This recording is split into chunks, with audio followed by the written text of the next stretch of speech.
കളിയാക്കണ സ്വഭാവം എനിക്ക് ഭയങ്കര കൂടുതലാണ്. ചെന്നൈയിൽ പോയപ്പോൾ 2 ദിവസം കഴിഞ്ഞ പരിപാടി. അപ്പോൾ ഒരു ചേട്ടൻ ഞങ്ങൾക്ക് ഭക്ഷണമായിട്ട് വരും. ഈ പുള്ളിയുടെ സംസാരവും ഈ നടപ്പും ഒക്കെ ഭയങ്കര ശൈലിയാണ്.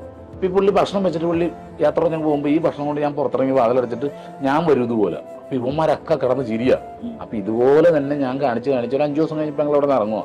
അന്ന് രാവിലെ ബ്രേക്ക്ഫാസ്റ്റ് വന്നിട്ട് പുള്ളിക്കാരൻ പറഞ്ഞു, ഉച്ചയ്ക്ക് ഞാൻ ഉണ്ടാവില്ല മക്കളെന്ന് ചോദിച്ചു. അപ്പൊ എന്ത് പറ്റിയിട്ടാന്ന് പറയാം, ഞാൻ ഹോസ്പിറ്റലിൽ പോകണം, എനിക്ക് ഇവിടെ ക്യാൻസർ ആണെന്ന് പറഞ്ഞു. ഞാനൊരൊറ്റ ഇരിപ്പിരുന്നിട്ടില്ല. ഇവന്മാരെന്ത് പറഞ്ഞിട്ടോ ഒന്നും എനിക്കെല്ലാം ഞാൻ ചത്ത പോലെയാണ്. കാരണം ഞാൻ അതിന് മാത്രം കളിയാക്കിയിട്ടുണ്ട് അവിടെ. ഈ ചേട്ടൻ വന്ന് പോകുമ്പോഴൊക്കെ ഞാൻ കളിയാക്കുന്നുണ്ട്. എന്നിട്ട് ആ പേയ്മെന്റ് കിട്ടിയത് ഫുള്ള് ഞാൻ ആ ചേട്ടന് കൊടുത്തിട്ട്, ചേട്ടൻ ഇത് കൈ വെച്ചോ, എന്തെങ്കിലുമൊക്കെ ഉണ്ടെങ്കിൽ വിളിക്ക്, എന്നെ കൊണ്ടാവുന്ന പോലെ ഞാൻ ചെയ്തു തരാം, ഇത് കൈ വെച്ചോളാൻ പറഞ്ഞിട്ട് ഒരു പ്രോഗ്രാമിന് വേണ്ടി ചെന്നൈയിൽ കിട്ടിയ പ്രോഗ്രാമിന്റെ പൈസ മൊത്തം കൊടുത്തിട്ട് ഞാൻ പറഞ്ഞു, ഇപ്പോൾ കൊള്ളാൻ പറഞ്ഞു. ഞാൻ തീരുമാനിച്ചു ഇനി മേലെ ഒരാളെ ഞാൻ കളിയാക്കില്ലെന്ന്.